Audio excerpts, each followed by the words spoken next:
A lot of people make jokes about, whatever stat padding or going to get rebounds. If people could get 20 rebounds every night, they would. If people could get 15 rebounds, they would. The people that's talking or saying whatever they need to say, they should try and do it and see how hard it is. Since everybody's so, everybody wants to be talking, and I'm tired of hearing the same old rebound this, stealing rebound, all this shit. I take pride in what I do. Come out and playing, and I get the ball faster than somebody else get to it. That's just what it is. If you don't want it, I'm gonna get it. Simple as that. Okay, well, at least he's not upset about it. So Tell him, Russ. Good. That's good. Nick, stat padding aside, how impressive is this? Back-to-back triple doubles. Listen. Last night was an odd game. Last night, Russ was not playing his typical game. Last night, they were playing the Grizzlies. He was out there to make sure he got the 16 rebounds he needed. But that's fine. They still won the game. Is it different than LeBron being out there making sure he got his 10 points in 10 it's not. minutes? You know what? Or That is a great and fair point. LeBron played last night for one reason. To make sure he played in all 82 games, and once he was going to play in all 82 games, I ain't breaking this streak because we're resting now, so make sure he gets 10 points. It's a great comparison. What has happened with Russ and the triple-doubles in my eyes is this.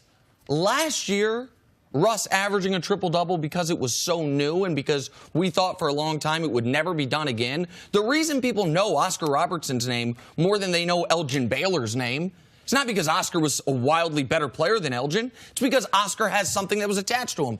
Oh, the only guy to ever average a triple-double. And we thought maybe the only guy that ever would average a triple-double. So last year, Russ doing it, in my eyes, was probably actually slightly overrated. It won him the MVP when I think he should have come in third in the MVP. And this year, now the backlash to the backlash has been, this year, him doing it again has been underrated. It was something, Cris, you and I were on the phone 2 weeks ago, and the Thunder game was on, but I didn't have the sound on. And I said to you, I was like, Russ needs like 46 rebounds to average a triple-double. And you said, you're like, they just mentioned that on the broadcast. Like, no one's been talking about it. Like, it's flown under the radar this year as opposed to last year when it was clearly like a goal of his. And now people are acting like, oh, yeah, anyone could do it if they went after, if they stat padded. Man, anyone could not do this. You don't think LeBron would have liked to average a triple-double one year? He hasn't been able to. No one has been able to. A lot of guys would have liked to. So I understand Russ's pushback on this idea that it's a fraudulent accomplishment. Well, there's a lot of ignorance in covering sports. And Russ is right. If you could get 15 rebounds in the NBA game, you wouldn't be sitting on TV talking about basketball. Someone would have you employed. You would be gainfully playing in an NBA jersey. And if there was an NBA player, you mentioned it, LeBron. The reason why LeBron don't average no triple-double, because he can't. Russ is the only guy in league history that has been able to do it. I mean, Oscar Robertson was a special basketball player. Not only did he have the ability to be able to score at 6'6", 6'7", his ability to be able to dribble the ball. He wasn't a once-every-decade type player. He was the only player in NBA history that we had seen like that. And then Russ comes along. And then now people talk about, well, it's easy to do. No, it's not. Russ is that kind of talent, but Russ is the kid that when he's playing in youth basketball, he's scoring all the points and getting to all the loose balls. Russ is that guy in the NBA. Yeah. Now, if you don't like it, that is your problem. But that is who Russ is. Watch the game. Watch when the ball. There are so many 50-50 balls that Russ gets to because of his tenacity, because of his attitude. And also, as far as last night's game is concerned, when you have played the NBA season the way these guys have, when you averaged a triple-double the year before, you have earned the right in the 82nd game of the year to go out there and chase the stats because of what you did on a nightly basis. LeBron James, when you have scored how many games over 10 points? It's 871, 879. So go out there and get your double. When you have played 81 games, all of them, when your team, as Coach pointed out, that they've been through basically 3 seasons in one, you have earned the right to do that. So for me, I don't think, and I'm from Russ's camp. I question what your basketball IQ is in watching Russ and realizing that anything that he does, it's not easy to be able to do that. Why isn't this a bigger deal then? Are we? I'm going to tell you why. Okay. It's because the guys who cover the league who might have the highest scored IQ, when you say basketball IQ, just general IQ, we have, in a way, swayed too far in the analytics direction. I love the basketball analytics. You know, I bring up stats, value over replacement player, box score plus minus, true shooting percentage, effective field goal percentage, a lot of things that I think are valuable and important. But there is no way to measure the boost that team gets when Russ comes flying in from 18 feet out for a putback. That is immeasurable, but I watch these games, and it gives them a boost. There is no way to measure the ability he has to inspire his teammates to play harder in Game 63, because this guy's been playing that hard from Game 1 of his career to right now. There are fair criticisms of Russ. He takes too many threes. He can sometimes not be the easiest guy to play with. Maybe if he had adjusted his mentality slightly, KD would still be there. There are fair criticisms of him. But to criticize him because he busts his ass every night and says, I'm going to do something no one's ever done, and I'm going to be one of the 10 best players in the league en route to doing it, that's ridiculous. Like, we can't go so far as to where we only look at the analytical numbers and not look at what we're seeing, which is this guy's a freak. And we've never seen a player quite like Russell Westbrook. All right, leave it there.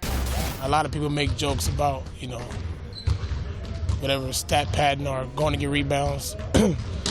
If people could get 20 rebounds every night, they would. If people could get 15 rebounds, they would. The people that's talking or saying whatever they need to say, they should try and do it and see how hard it is. Since everybody's so, everybody wants to be talking, and, I'm tired of hearing the same old rebound this, stealing rebound, all this shit.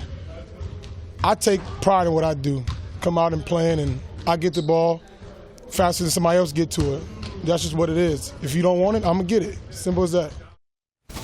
Well, at least he's not fired up about his triple-double, so we can move on from there. Nick, stat padding aside, how impressive is it that Russ has now averaged a triple-double 2 years in a row? Listen, we did a weird thing last year, in my eyes. Last year, we slightly overrated it because it hadn't happened in 40-some years. We didn't think it would ever happen again. And two guys... Was it the combination of it happened once, but also the guy who did it this time led the NBA in scoring? Absolutely. He lost Kevin Durant. He leads the NBA in scoring. They get 47 wins. He does something we didn't think we would ever see again. And so we were wrapped up in that storyline all year long, even though, at least in my eyes, a couple guys, and Harden and LeBron, had better seasons than Russ last year, but he runs away with the MVP. But almost the backlash to that this year has been, if we slightly overrated it last season, to wildly underrating it this season. Russ is not a favorite of the analytics community. I get it. He takes too many threes. He's a somewhat inefficient player. I understand that. But you cannot name 5 players in the world you would definitively like to have more than him. And what the analytics community, of which I like to consider myself at least a partial member of, does not incorporate and has not yet figured out a metric for is... They let too many people in that club. Okay, thanks. What does it do for the spirit of his team when he comes crashing in from 18 feet away for a putback on a layup, offensive rebound layup? What does it do for the overall defensive intensity of his team that they see this guy, their best player, going all out every single game? So listen, Russ is not perfect. He has some flaws to his game. But LeBron, KD, Harden, Steph, those are the only 4 guys in the world I think you can definitively say you would take over him. He gets outsized criticism for being on that echelon of player. Yeah, if you're a guard, you have to chase rebounds. So people talk about, he's stat chasing. If you're a good player and you have versatility, LeBron James is stat chasing. You know why? He could score 40, but he don't. He conserves himself a little bit on offense and take over the point, get some assists, get 12 assists, get 9 rebounds. If you are a perimeter player and to be able to get the type of rebounding, because we've seen guards have the scoring that Russ has and have the assists. What we haven't seen is the lethal combination of all of it. And he gets so many offensive rebounds that you can't pad your stats. There's no padding of offensive rebounds. There is no pad in the stats. He has that type of anticipation. He has that type of desire and tenacity, and he goes at it hard night after night after night. To me, he reminds me of the little kid playing youth basketball. You're like, wow, that little kid's on some caffeine. Russ is like that against the best players in the world, and there's a reason why he's the only guy to do it because he's the only guy who can do it. LeBron can't do it. Right. Steph can't do it. KD can't do it. Harden would love to be able to do it. But none of those guys can do it with the regularity that Russ can do it with. But the reason that it hasn't become a bigger ongoing story that we've been following is because it seems like the knock on Russ played itself out this season. That Russ doesn't successfully play with others, not in a selfish way, just that it hasn't worked. The offense hasn't worked. You bring Melo and Paul George into that the same way that the Rockets brought Chris Paul and James Harden together. No one thought that would work, and it did. This just didn't quite work out. Which is why Russ is just going to have to settle for just being your run-of-the-mill first ballot Hall of Famer league MVP as opposed to a pantheon all-time top-of-the-pyramid guy. Like, that's it. Like, because that is the only criticism of him, and it is a valid one. But there's nary a player in the league you can't find a criticism of. LeBron, who's going to finish as the best player ever, we find a way to criticize his free throw shooting, his defense this year. There's criticisms of everybody. But speaking of LeBron, I want to say this. LeBron stat padded last night. You brought this up earlier, Jenna. LeBron did not need to play in all 82 games. Certainly didn't need to play last night. But he wanted to have that marker. Also, once he played, listen, I'm not coming out till I get my 10th point. I'm not letting that streak break on some throwaway game 82. So, yeah, did Russ stat pad last night with his rebounding? Probably. Yes, he wanted to go get the triple-double. Good for him. Like he earned the right. It's not stat padding when you are 16 rebounds in the 82nd game of an NBA game, all right? Call it something else, all right? It's called being good.